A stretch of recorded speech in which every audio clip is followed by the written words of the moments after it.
नमस्कार, लोकसमत न्यूज में आपका स्वागत है। आपके साथ मुझे स्वामी। न्यूज बुलेटिन में आज हम बीकानेर संभाग में राजस्थान की प्रमुख खबरों को देखेंगे। खबरों की जानकारी के लिए जुड़े रहे लोकसमत न्यूज चैनल के साथ। शुरुआत करेंगे खबरों की। श्री गंगानगर में बाबा साहेब डॉक्टर भीमराव अंबेडकर की मूर्ति का आज शहर में पहुंचने पर दलित समाज के नागरिकों के द्वारा भव्य स्वागत किया गया। इस मौके पर शहर के विभिन्न स्थानों पर बाबा साहेब की मूर्ति का स्वागत पुष्प वर्षा कर किया गया और युवाओं के द्वारा बाइक रैली भी निकाली गई। धानमंडी परिसर से शुरू हुए इस कार्यक्रम में धानमंडी के मजदूर संघ के द्वारा मूर्ति का भव्य स्वागत करते हुए कार्यक्रम में उपस्थित नागरिकों के लिए चाय व पानी की व्यवस्था की गई।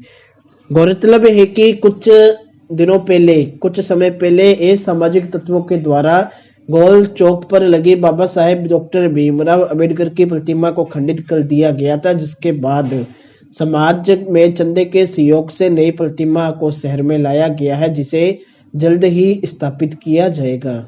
बढ़ते हैं अगली खबर की ओर। हनुमानगढ़ जिले के नए पुलिस कप्तान अजय सिंह ने सोमवार को कार्यभार ग्रहण कर लिया। एसपी कार्यालय में पहुंचने पर आईपीएस अजय सिंह को पुलिस जवानों की ओर से गार्ड ऑफ ऑनर दिया गया। अतिरिक्त पुलिस अधीक्षक जस्सा राम बोस सहित अन्य अधिकारियों की ओर से बुके बांट कर एसपी का स्वागत किया गया। पदभार ग्रहण करने के बाद एसपी मीडिया से मुखातिब हुए। सर, आज आपने कार्यभार ग्रहण किया है, क्या प्राथमिकता रहेंगी आपकी? देखिए, अभी तो सबसे पहली प्राथमिकता तो पूरे डिस्ट्रिक्ट का विजिट किया जाएगा। सभी थाने चौकियों का विजिट करके किस तरह की भौगोलिक परिस्थितियाँ हैं, किस तरह का क्राइम पैटर्न है और अपराध की स्थिति क्या है, उस सबको एक बार जानने के बाद में फिर प्राथमिकताएं तय की जाएंगी।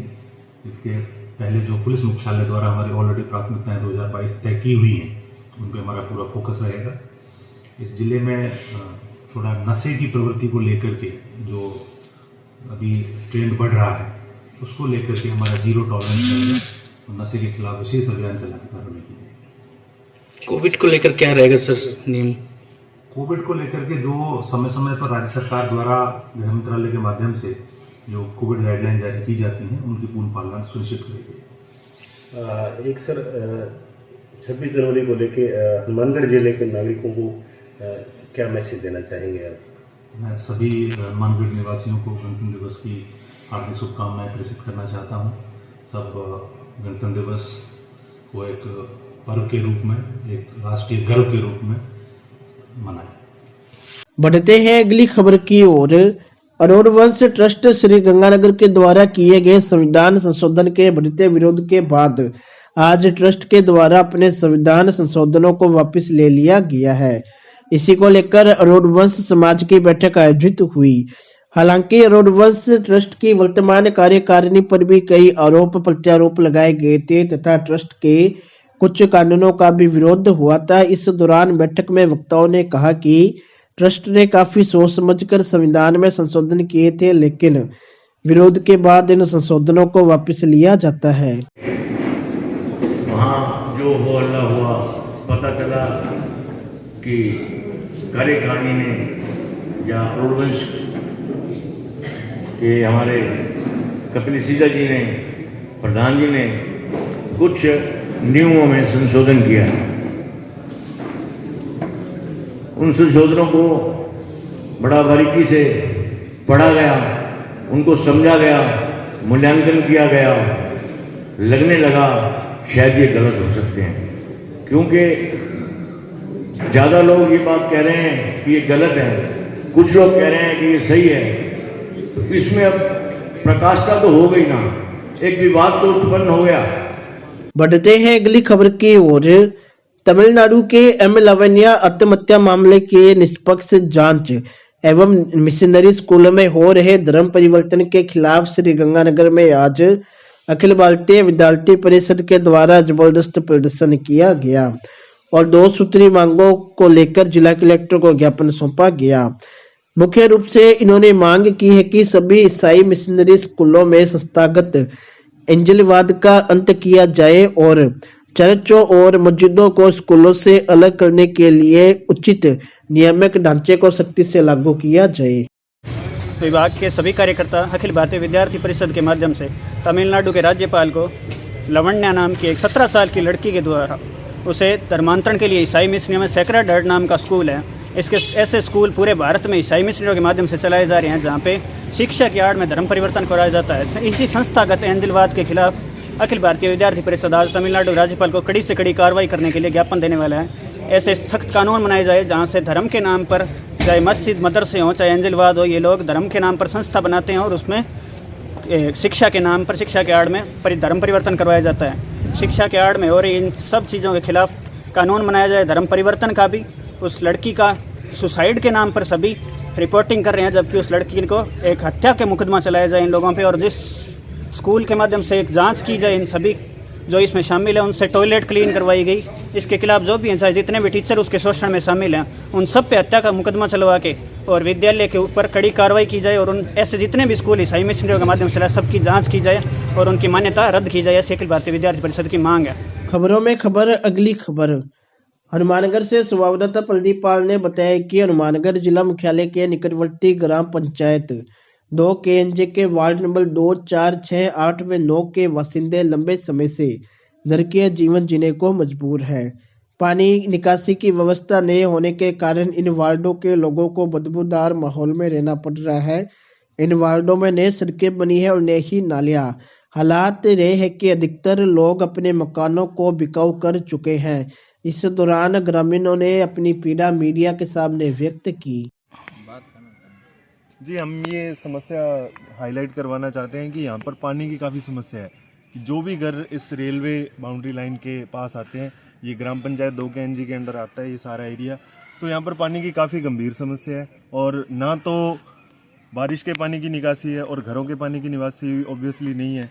तो हम ये चाहते हैं कि या तो ग्राम पंचायत की तरफ से या किसी भी एडमिनिस्ट्रेशन की तरफ से इसका जीर्णोद्धार किया जाए, पानी की निकासी की व्यवस्था की जाए, ताकि कि यहाँ पे आने जाने की भी काफ़ी समस्या होती है और खड़े पानी की वजह से बीमारियाँ भी काफ़ी मच्छर उससे फैलती हैं।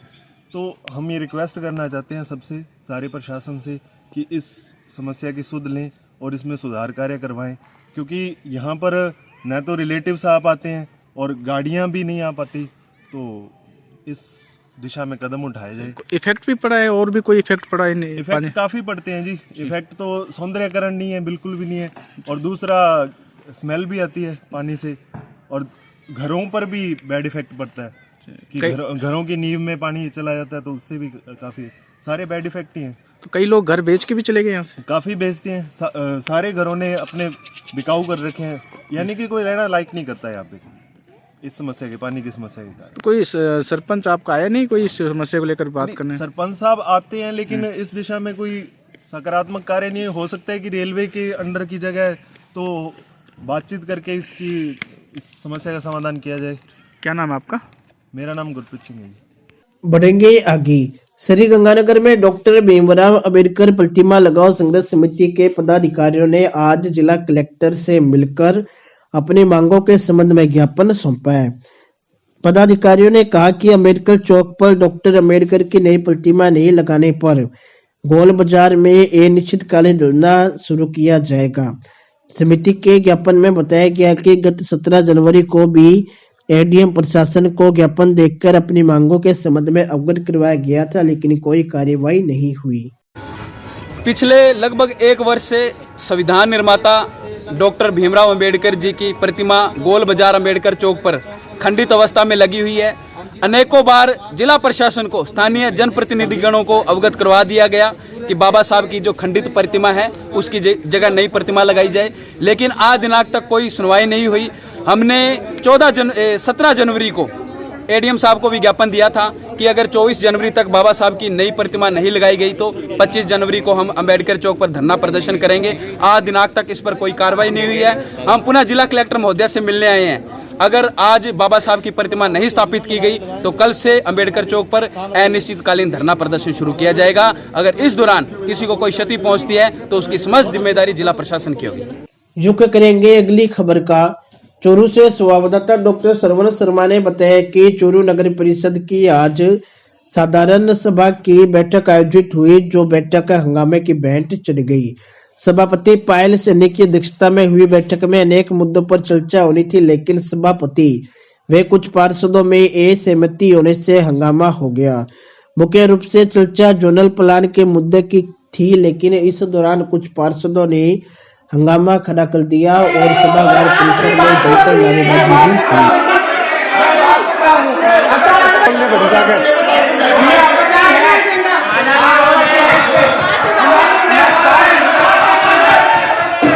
हम जोन प्लान है, मेडिकल कॉलेज है, जो अल्पसंख्यक की भूमि है, इसमें कोई हमारा विरोध नहीं है। ये तो शहर की समस्या है, ये बहुत बड़ी अच्छी बात है। करे तो हमारा इसमें कोई मुद्दा गलत नहीं है, हमारा विचार गलत नहीं है। पर मैडम में और ये जो नगर परिषद है, इसकी नीयत अच्छी नहीं है। तो ये बढ़ते हैं अगली खबर की ओर।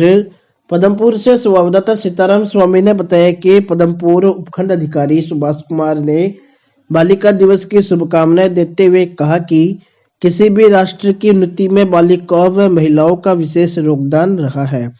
हमारे देश में आजादी के बाद बालिकाओं व महिलाओं का देश की तरक्की में अहम योगदान रहा है। उन्होंने कहा कि समाज व सरकारों ने बालिकाओं के उत्थान के लिए कार्य किया है। बालिका दिवस है आज, उस पर आप क्या विचार रखना चाहते हैं? किसी भी राष्ट्र की उन्नति में महिलाओं का, बच्चियों का बराबर का योगदान होता है। और वो राष्ट्र विकसित हैं जहाँ महिलाओं का सम्मान है, उन्हें प्रॉपर राइट है। भारत में भी आज़ादी के बाद आज तक ऐसी परिस्थितियाँ बनी हैं कि बच्चियों के लिए, महिलाओं के लिए सरकार ने और समाज ने अच्छे प्रयास किए हैं इनको मुख्य धारा में लाने के लिए। मेरा यही अभिभावकों के लिए संदेश है, अपील है कि बच्चियों का प्रॉपर सम्मान करें, उन्हें उतनी इज्जत, मान सम्मान और सहयोग प्रदान करें जितना बेटे को दिया जाता है।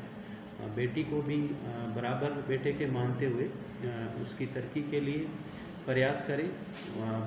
बच्चियों को अच्छी शिक्षा दें और उन्हें हर समय, हर परिस्थितियों में सहयोग प्रदान करें। यही मेरी आमजन से अपील है। Thank you. बढ़ते हैं अगली खबर की ओर। बीकानेर से संवाददाता भवानी जोशी ने बताया कि जिला कलेक्टर भगवती प्रसाद कलाल ने सोमवार को नगर विकास, न्यास, नगर निगम और सार्वजनिक निर्माण विभाग के अधिकारियों के साथ सिटी राउंड लिया। इस दौरान उन्होंने रेलवे फाटकों की समस्याओं के बारे में जाना। उन्होंने सीवरेज ट्रीटमेंट प्लांट तथा डंपिंग यार्ड का निरीक्षण किया और शहर की सफाई व्यवस्था में और अधिक सुधार के निर्देश दिए। इस दौरान जिला कलेक्टर मीडिया से मुखातिब हुए। आज सिटी राउंड पर गए थे, जहां पर जो समस्या है उसका प्रथम दृष्टया क्या स्वरूप है यह देखने के लिए अधिकारियों के साथ में गए थे। कोर्ट गेट के पास में जो क्रॉसिंग है वहाँ पर देखा कि किस तरह से लंबे समय के लिए, दिन में छोटे छोटे अंतराल के लिए क्रॉसिंग पर गेट बंद होते हैं। वहाँ पर जो राहगीर है उनको परेशानी का सामना करना पड़ता है। तो इस संबंध में अब तक जो भी प्रयास हुए उसके बारे में एक प्रथम दृष्टया जानकारी हासिल की गई और उसके बाद सिटी में थोड़ा सा सफाई व्यवस्था भी देख ली गई, किस तरह की सफाई व्यवस्था है, उसमें हम और क्या कर सकते हैं। जहाँ हमारा वेस्ट डंप होता है वहाँ पर सेग्रीगेशन होता है या नहीं होता है, ट्रीटमेंट प्लांट जो है हमारा वो भी एक बार देख लिया गया। उसके बाद राउंड से आने के बाद जो संबंधित अधिकारी थे उनके साथ बैठक भी की गई और जो चीज़ें हमने वहाँ देखी थी उसके बारे में हम कैसे उसको बेहतर कर सकते हैं, कैसे हमारी स्थिति सुधार सकते हैं, उसके बारे में चर्चा की गई है, ताकि जो समस्याएं उठाई गई थी उसके बारे में कुछ सकारात्मक कदम उठाकर उनको हल करने का प्रयास किया जा सके। बढ़ते हैं अगली खबर की ओर। घासीपुर से संवाददाता सूरज गुगलानी ने बताया कि राष्ट्रीय मतदाता दिवस के अवसर पर युवा मतदाताओं की भागीदारी कार्यक्रम के अंतर्गत विभिन्न प्रतियोगिता, रंगोली स्लोगन व निबंध के कार्यक्रम का आयोजन राजकीय महाविद्यालय करणपुर में किया गया। रंगोली प्रतियोगिता में प्रथम स्थान पर ग्रुप बी, द्वितीय स्थान पर ग्रुप ए व तृतीय स्थान पर सी व एफ रहे। स्लोगन में प्रथम स्थान पर रंजू, दूसरे स्थान पर मनमोहन सेन व अनमोल, तृतीय स्थान पर अनिता रही। निबंध प्रतियोगिता में प्रथम स्थान पर तारा रानी, द्वितीय हर्षप्रीत कौर व गीता रानी तृतीय स्थान पर रही। इस मौके पर महाविद्यालय प्राचार्य डॉक्टर मंगला शर्मा, उपखंड अधिकारी Subhash Chandra Chaudhary, Shri Prem Marvel, LC nodal अधिकारी रीता रहेजा, सुनीता सिंगर, रूपाली सैनी, सौरभ शर्मा, सुरेश कुमार, विजय बाबू, गौतम पारिक, रमेश कुमार, देवीलाल आदि मौजूद रहे। इस अवसर पर उपखंड अधिकारी के द्वारा सभी बच्चों का ज्ञानवर्धन किया गया और प्रतियोगिताओं में अव्वल रहने वाले प्रतिभागियों को बधाई दी। रुक करेंगे अगली खबर का। घसिंगपुर के परमानंद डिग्री महाविद्यालय के राष्ट्रीय सेवा योजना इकाई के द्वारा 7 दिवसीय शिविर आयोजित किया जा रहा है। इस 7 दिवसीय शिविर के कार्यक्रम की शुरुआत महाविद्यालय प्राचार्य doctor SC Gupta, academic director Vikram Sehgal व उप प्राचार्य विजय सिंगल के द्वारा ध्वजारोहण कर की गई। विद्यालय के समय सेवक छात्रों के द्वारा राष्ट्रीय गान व लक्ष्य गीत प्रस्तुत किया गया। विद्यालय प्राचार्य ने स्वच्छ भारत अभियान व आजादी के अमृत महोत्सव के प्रति विद्यार्थियों को जागृत किया व वातावरण शुद्धि पर बल देते हुए जीवन में स्वच्छता का महत्व बताया। शिविर के अंतर्गत समय सेवकों के द्वारा महाविद्यालय परिसर में साफ सफाई की गई और शिविर के दूसरे दिन पौधारोपण किया गया और शिविर के समक्ष लगे पेड़ पौधों की सफाई की गई। चर्चा करेंगे बुलेटिन की आखिरी खबर की। गरसाना से संवाददाता विशाल सारस्वत ने बताया कि गरसाना में पत्रकार संघ की बैठक आयोजित हुई। बैठक की अध्यक्षता अध्यक्ष गोविंद पवार के द्वारा की गई।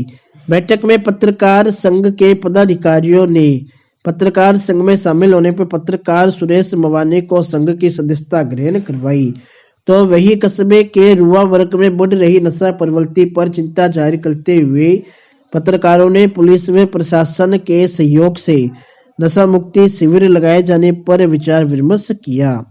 पत्रकार संघ के प्रचार मंत्री विकास पारिक ने प्रस्ताव रखा कि पुलिस व पत्रकार संघ के संयुक्त तत्वाधान में नशा मुक्ति शिविर लगाया जाएगा, जिसमें विद्यार्थी वर्ग को अधिकाधिक बुलाने का प्रयास किया जाएगा और नशे के दुष्प्रभाव पर व्याख्यान देने के लिए नशा मुक्ति केंद्र के विशेष चिकित्सक, स्थानीय पुलिस व प्रशासन का सहयोग लिया जाएगा।